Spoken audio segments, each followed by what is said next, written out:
dari saya.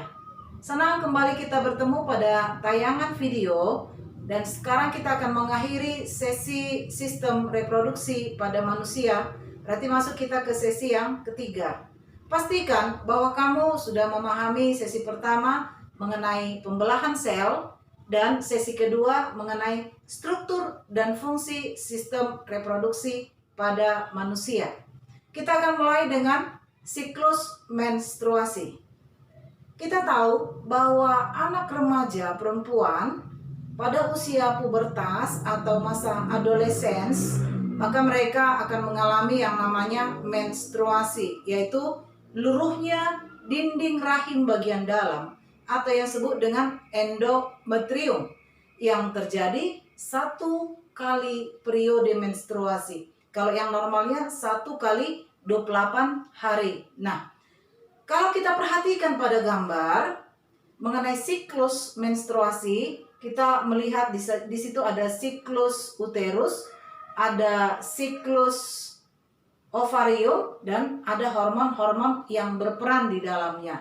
Dimana kita tahu ada 4 hormon yang berperan di dalam sistem reproduksi perempuan, yaitu hormon estrogen dan progesteron yang diproduksi oleh ovarium, dan ada hormon yang diproduksi oleh hipofisis atau yang disebut dengan hipotalamus, yaitu LH, luteinizing hormone, dan FSH, follicle stimulating hormone. Nah, untuk lebih jelasnya kita akan lihat pada gambar.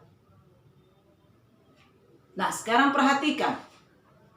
Pada gambar kita melihat pada tanggal 1 sampai kira-kira ya sekitar 3, 4, atau 5 hari terjadi menstruasi. Mengapa terjadi menstruasi? Kita perhatikan pada hormon, di mana hormon estrogen dan progesteron dalam kadar yang sangat rendah, sehingga tidak bisa mempertahankan kandungan endometrium. Dinding rahim bagian dalam itu tidak bertahan, karena yang mempertahankan endometrium itu adalah estrogen dan progesteron, sehingga dia luruh. Nah, kemudian kita lihat fase praovulasi atau fase proliferasi, yaitu batas antara menstruasi dengan ovulasi. Nah, apa yang terjadi di sana? Kita akan melihat pada fase ini hormon estrogen itu naik. Lihat warna orange, hormon estrogen dia naik, yang berarti hormon ini sedang bekerja di dalam sistem reproduksi itu. Dan FSH juga dalam keadaan levelnya tinggi. Kita tahu FSH itu adalah follicle stimulating hormone, hormon yang menstimulasi perkembangan folikel. Perhatikan di dalam siklus ovarium, pada pembelajaran yang lalu kita sudah belajar bahwa sel telur itu dibentuk di dalam ovarium, tepatnya di dalam folikel. Mulai dari folikel primordial yang kecil, berkembang menjadi folikel primer, di mana perkembangannya distimulasi oleh hormon FSH. Sampai kepada folikel sekunder, semakin besar, kemudian ke folikel de Graaff atau folikel yang sudah matang. Di dalamnya sudah ada sel telur yang matang. Nah, kembali perhatikan dengan seksama. Kita perhatikan fase proliferasi, di mana di sana meningkat hormon estrogen. Hormon estrogen ini dipicu oleh hormon FSH. Jadi perkembangan hormon estrogen itu berkaitan sekali dengan hormon FSH. Nah, dengan berkembangnya hormon estrogen, kita ketahui bahwa hormon estrogen ini diproduksi oleh ovarium. Dia berfungsi dalam pengaturan menstruasi, tepatnya di dalam pembentukan dinding dalam uterus atau rahim, yaitu pembentukan endometrium bersama-sama dengan progesteron. Jadi lihat di sini sudah mulai di dalam siklus uterus sudah mulai naik. Ini adalah menggambarkan dinding endometrium sudah menebal. Nah, kemudian di dalam ovarium sudah terbentuk tadi sel telur yang matang dan siap untuk diovulasikan pada hari ke-14. Dihitung dari hari pertama menstruasi. Itulah namanya pelepasan sel telur atau ovulasi. Nah, pelepasan sel telur ini yang paling berperan adalah hormon LH. Nah, sekarang perhatikan hormon LH yang berwarna merah, dia mencapai puncaknya pada saat ovulasi. Karena LH inilah yang berperan untuk mengeluarkan sel telur dari follicle de Graaff. Nah, kemudian kita lanjut lagi ke fase pasca ovulasi atau fase sekretori. Perhatikan di sana dinding endometrium pada siklus uterus, perhatikan dia semakin naik karena di sana progesteron meningkat. Perhatikan warna biru, hormon progesteron dia meningkat. Di mana progesteron ini diproduksi oleh corpus luteum.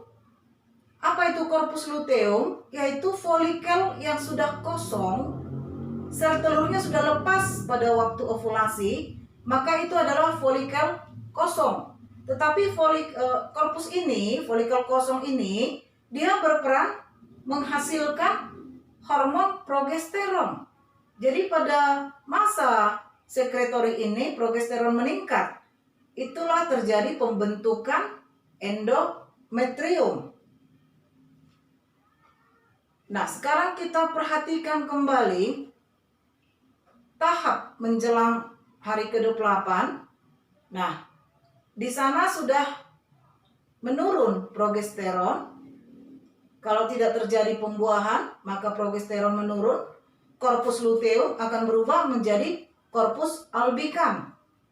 Di mana pada tahap ini korpus albicans tidak lagi memproduksi progesteron maupun estrogen, sehingga kita lihat pada hormon ini keadaan progesteron dan estrogen dia mencapai fase yang minim sekali, minimal, sangat kecil. Nah, kita tahu fungsi estrogen dan progesteron ini adalah mempertahankan endometrium atau dinding rahim. Jadi dengan sangat sedikitnya hormon ini, maka endometrium tidak bertahan lagi di dalam uterus atau rahim. Nah, saatnya lah terjadi peluruhan endometrium. Itulah yang dinamakan dengan menstruasi. Sehingga kita lihat selanjutnya setelah 28, di sana terjadi menstruasi. Jadi kenapa terjadi menstruasi? Tidak diproduksinya estrogen dan progesteron, sehingga tidak ada hormon yang bisa mempertahankan endometrium. Peluruhan terjadi. Nah, sekarang kita akan perhatikan. Lihat gambar. Di dalam gambar ada warna biru. Di sana terbentuk hormon FSH dan LH, di mana kita tahu hormon LH dan FSH ini terbentuk di hipotalamus atau hipofisis bagian anterior atau bagian depan. Kelenjar hipofisis ini sering juga disebut dengan kelenjar pituitari atau sering disebut dengan master of glands, masternya kelenjar. Karena apa? Kelenjar ini menghasilkan banyak hormon yang diperlukan oleh tubuh. Nah, sekarang muncul pertanyaan. Mengapa orang yang hamil tidak mengalami menstruasi? Nah, sekarang kita jawab. Nah, perhatikan kembali pada gambar. Nah, perhatikan di setelah ovulasi, berarti pasca ovulasi. Nah, di sana ada korpus luteum yaitu folikel kosong yang menghasilkan hormon progesteron. Progesteron tadi membentuk endometrium. Nah, ketika endometrium terbentuk, di mana endometrium ini menebal, mempersiapkan untuk terbenamnya embrio bila terjadi fertilisasi atau pembuahan. Nah, korpus luteum akan memproduksi progesteron sehingga selama kehamilan progesteron ini akan mempertahankan keberadaan endometrium sehingga tidak terjadi peluruhan atau menstruasi. Nah, apakah selama kehamilan terjadi pembentukan sel telur yang baru? Jawabannya tidak, karena hormon FSH selama kehamilan dia tidak terbentuk. Kita tahu follicle stimulating hormone atau FSH itulah yang berperan di dalam pembentukan sel telur di dalam folikel tadi. Nah, itulah yang terjadi selama di dalam kehamilan. Itu bila terjadi fertilisasi. Oke, baik. Sekarang kita lanjut dengan fertilisasi. Apa itu fertilisasi?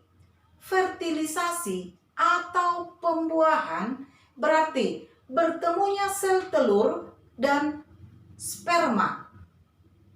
Di mana bertemu? Yaitu di dalam tuba fallopi atau oviduk. Perhatikan di dalam gambar. Ketika ovarium mengeluarkan ovum pada saat ovulasi, yaitu kira-kira hari ke-14 setelah hari pertama menstruasi, sel telur itu berada di oviduk, di tuba fallopi. Nah, ketika sperma masuk ke dalam tubuh, nah, sperma ini akan bergerak seperti baling-baling. Dia akan menemui sel telur karena adanya rangsangan dari zat kimia yang dihasilkan oleh sel telur. Kemudian ada sensor panas dari tuba fallopi atau oviduk tersebut. Nah, kemudian sel telur ini menjumpai ovum di dalam oviduk. Nah, terbentuklah zigot. Zigot ini kemudian mengalami pembelahan. Zigot satu sel membelah menjadi 2 dan seterusnya, membentuk morula. Kemudian terbentuklah blastula.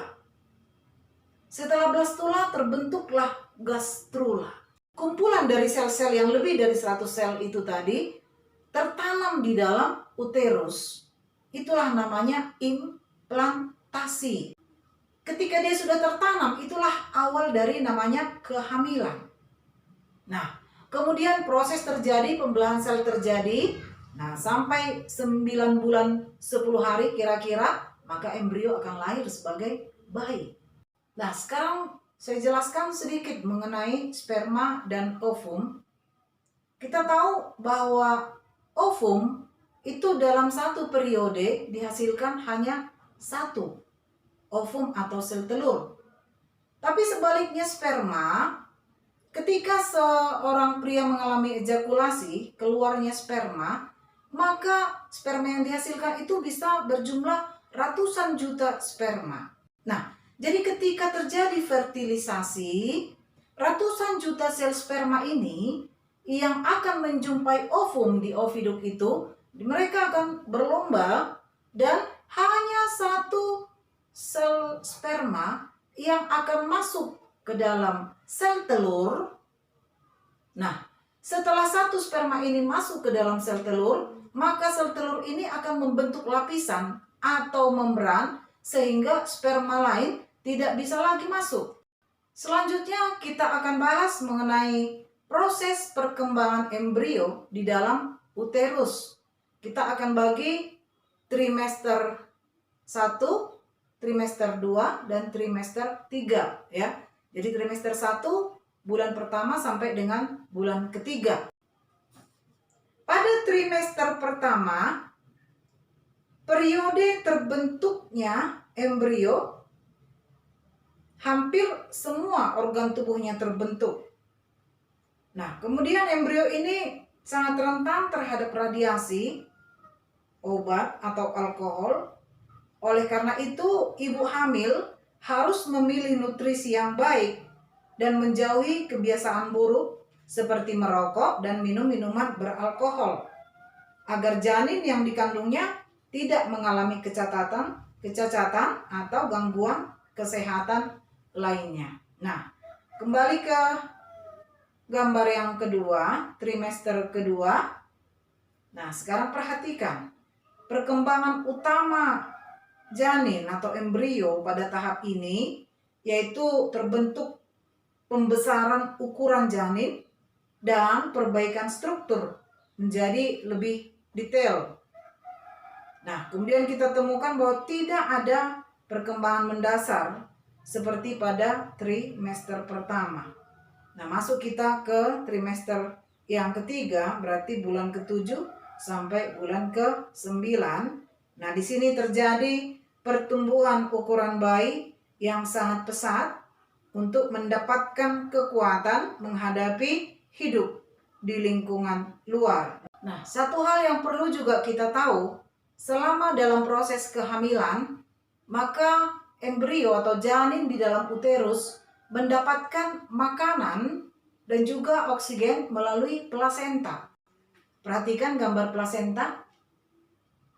Juga ekskresi atau pengeluaran zat sisa itu berlangsung melalui plasenta kembali ke si ibu. Nah, kemudian apa saja fungsi plasenta ini? Selain plasenta ini sebagai keluar masuknya makanan, oksigen, dan ekskresi bagi embrio, plasenta ini juga akan menjadi pelindung bagi bayi, bagi janin dari benturan. Nah, jadi plasenta ini juga memberikan ruang gerak bagi si janin di dalam uterus, sekaligus juga dia sebagai pengatur suhu. Nah, dan juga ketika kelahiran, maka plasenta ini juga berfungsi sebagai memperlancar jalan lahirnya. Nah, sekarang kita akan masuk ke bagian terakhir, yaitu penyakit-penyakit pada sistem reproduksi dan upaya untuk menanggulanginya. Kita akan bahas beberapa penyakit. Yang pertama adalah penyakit AIDS. Nah, sekarang lihat pada gambar.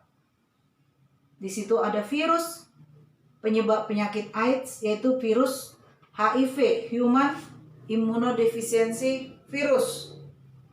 Di mana penyakit AIDS ini adalah penyakit yang menyerang sistem imunitas atau kekebalan tubuh penderita. Penyakit yang disebabkan oleh HIV ini yang dikenal dengan AIDS, Acquired Immunodeficiency Syndrome. Seseorang yang terinfeksi HIV, maka sistem kekebalan tubuhnya akan semakin menurun.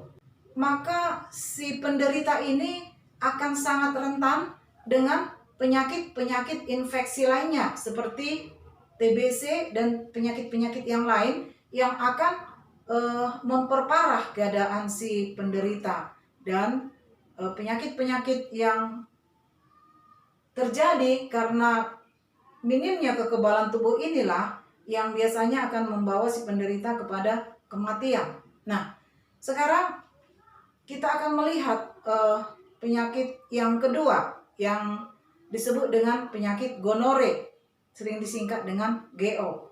Perhatikan gambar. Nah, penyakit gonore disebabkan oleh bakteri Neisseria gonorrheae,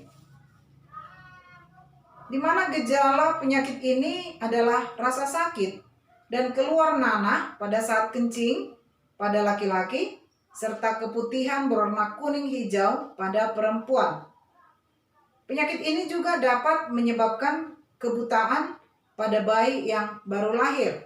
Nah, sekarang kita akan melihat kembali penyakit yang ketiga, penyakit sifilis atau penyakit raja singa yang disebabkan oleh bakteri Treponema pallidum. Nah, lihat pada gambar, gejala awal dari penyakit ini adalah luka pada tempat masuknya bakteri ke dalam tubuh, biasanya pada daerah sekitar kelamin. Nah, sekarang kita melihat penyakit yang keempat, yaitu penyakit herpes simplex genitalis, disebabkan oleh virus herpes simplex tipe 2. Nah, sekarang lihat gambar. Gejala penyakit ini berupa gatal-gatal, pedih, dan kemerahan pada kulit di daerah kelamin. Kemudian pada daerah tersebut akan timbul beberapa lepuh kecil-kecil seperti pada gambar, dan selanjutnya lepuh menjadi pecah dan menimbulkan luka. Oke, selanjutnya kita masuk kepada penyakit keputihan disebabkan oleh jamur Candida albicans, di mana penyakit ini terjadi pada perempuan dengan ciri-ciri terdapat cairan berwarna putih kekuningan atau putih keabu-abuan pada bagian vagina. Cairan tersebut sifatnya encer atau kental, berbau tidak sedap, dan dapat menyebabkan rasa gatal pada vagina. Nah, sekarang kita lihat penyakit yang ke-6. Penyakit epididymistis. Kita tahu kata tis di belakang itu sering mengindikasikan adanya infeksi pada epididymis, epididymistis. Adanya infeksi pada epididymis. Berarti yang diserang adalah bagian epididymis. Pada tayangan lalu kita sudah belajar apa itu epididymis, yaitu bagian organ reproduksi pada laki-laki yang berfungsi sebagai tempat pematangan sperma. Bahwa penyakit ini menimbulkan rasa nyeri disertai pembengkakan pada salah satu testis. Biasanya penyakit ini terjadi karena pergaulan bebas. Nah, sekarang kita masuk ke bagian yang terakhir sekali, yaitu upaya-upaya yang dilakukan untuk menanggulangi penyakit. Lihat yang pertama, menggunakan celana dalam yang berbahan lembut, bertekstur lembut, seperti bahan katun. Kemudian membiasakan membilas bersih organ reproduksi setelah selesai buang air kecil atau buang air besar. Kemudian dikeringkan dengan menggunakan tisu atau handuk sehingga benar-benar kering. Ya, berikutnya mengganti pakaian dalam, celana dalam itu 2-3 kali sehari. Kemudian memotong rambut yang ada di daerah organ reproduksi apabila sudah panjang, karena apabila terlalu panjang akan menjadi sarang kuman. Yang berikutnya, bagi perempuan yang sedang mengalami menstruasi, gantilah pembalut sesering mungkin.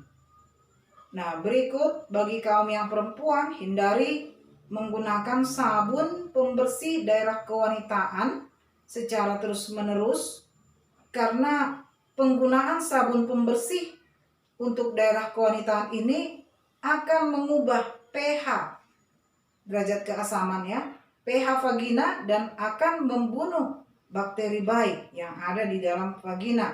Selanjutnya akan memicu tumbuhnya jamur. Yang berikut, rajin berolahraga dan banyak mengkonsumsi makanan-makanan yang bergizi seperti sayur dan buah.